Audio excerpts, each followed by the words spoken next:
sur les dossiers de ce jour. Donc c'est la rentrée gouvernementale. Le Conseil a examiné un certain nombre de dossiers, parmi lesquels certains ont été adoptés. Ainsi, au titre du ministère de l'Économie, des Finances et du Développement, le Conseil a examiné et adopté l'avant-projet de budget 2021 qui sera transmis à l'Assemblée nationale pour examen et adoption. Il faut indiquer que les axes prioritaires du projet de budget sont le renforcement de la sécurité et de la cohésion sociale, la promotion d'une bonne gouvernance, le développement du capital humain et la dynamisation des secteurs porteurs pour l'économie.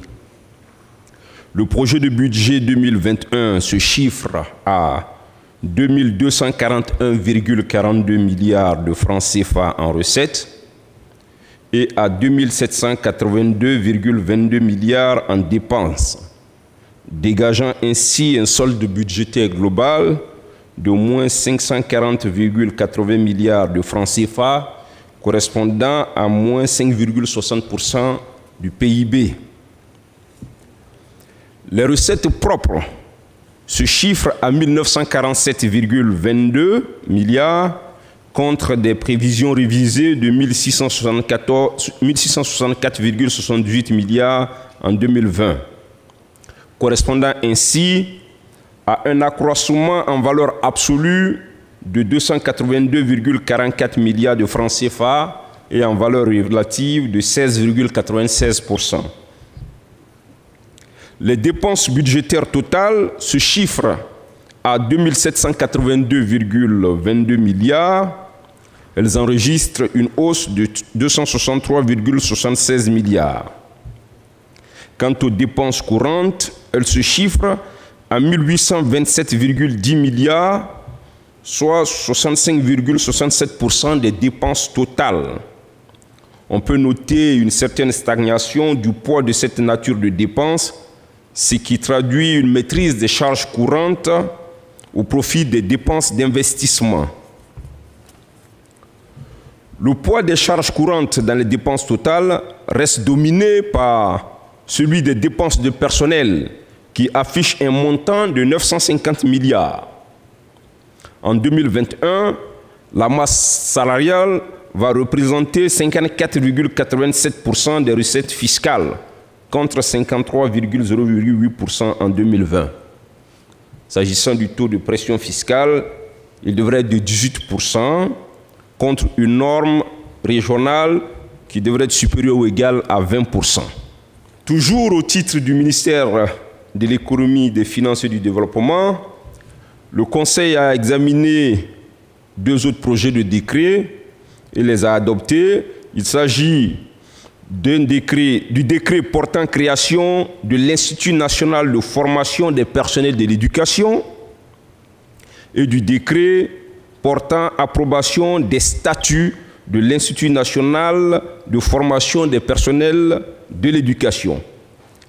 Ces 2 décrets permettent ainsi de rationaliser la gestion des EPE du ministère de l'Éducation nationale, de la promotion des langues nationales, qui ont des missions similaires, notamment à travers leur regroupement. Avec l'adoption de ces décrets, on assiste donc à la fusion en réalité de 8 ENEP en un seul institut en charge de la formation des professeurs des écoles. Troisième dossier au titre du ministère de l'Économie et des Finances. Le Conseil a examiné et adopté 3 projets de décret, dont l'un portant fixation de la rémunération de base du contrôleur général d'État et classement indiciaire des contrôleurs d'État, des assistants de vérification et des enquêteurs de l'autorité supérieure de contrôle d'État et de lutte contre la corruption. Le deuxième décret, toujours s'agissant de cette institution, c'est la grille indemnitaire du contrôleur général d'État, des contrôleurs d'État, des assistants de vérification et des enquêteurs de l'ASE-LC. Enfin, le troisième décret, toujours au titre des institutions financières, là, c'est la grille indemnitaire de l'inspecteur général des finances et des inspecteurs de l'inspection générale des finances. Quatrième document important que le Conseil examiné a adopté, c'est le rapport sur l'état d'exécution du budget 2020 et la situation de la trésorerie de l'État. On retiendra qu'au titre des recettes, au 30 juin 2020, on avait au titre des recettes 896,48 milliards qui avaient pu être recouvrés sur une prévision de 2233,32 milliards, soit un taux d'exécution de 40,14%. Les recouvrements des recettes internes sont de 840,11 milliards, soit un taux de 44,34%. On enregistrait donc un manque à gagner sur la période de 94 milliards pour principalement la DGI et la DGD. La DGI, c'est-à-dire la Direction générale des impôts et la Direction générale des douanes. Cela, évidemment, étant lié au contexte. Mais en fin août, la situation s'est nettement améliorée en termes de recouvrement des recettes et on se situe à 63,60% d'exécution. Au titre des dépenses, sous ce chapitre, le taux d'exécution est de 44,30%, soit 1115,77 milliards, soit une amélioration de 137,29 milliards par rapport à 2019. Il faut donc retenir que le Conseil a formulé une recommandation générale sur l'exécution du budget 2020. C'est que malgré l'adversité du contexte socio-économique, les différents acteurs sont invités à fournir plus d'efforts, aussi bien en recettes qu'en dépenses, quant aux perspectives d'exécution pour le reste de l'année. Ça, il s'agit des dossiers adoptés au titre du ministère de l'économie et des finances.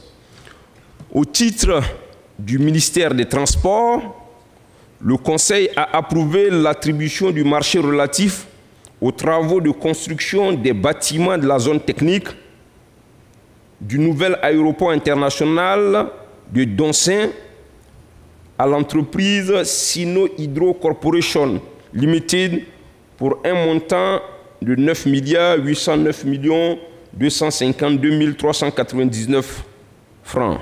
Hors taxe, en toute taxe comprise, le montant est de 11 577 917 780 francs avec un délai d'exécution de 24 mois.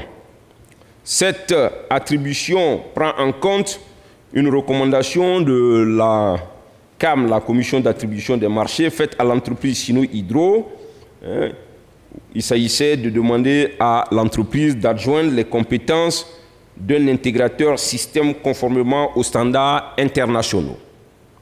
Au titre des communications orales, le Conseil s'est appesanti de façon très particulière sur la situation de la pluviométrie.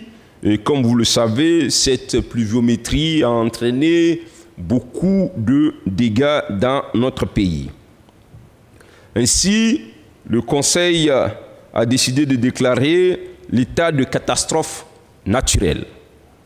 Première mesure, le Conseil a instruit le ministre de l'économie et des finances à dégager immédiatement une ligne de crédit de 5 milliards pour faire face aux urgences nées de la situation que vous connaissez bien, parce que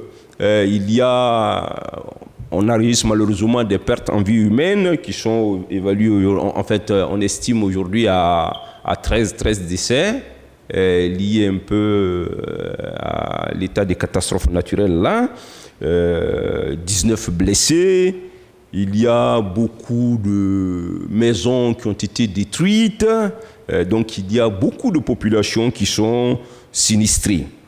Le Conseil a instruit toujours au titre de cette situation, en demandant au ministre de l'administration territoriale de voir avec les autorités déconcentrées, de procéder à la réquisition immédiate de toutes les infrastructures publiques pour reloger les sinistrés.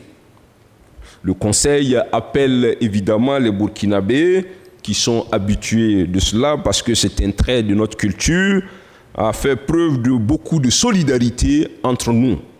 Le Conseil a instruit aussi de préparer un plan de réinstallation des populations après la catastrophe.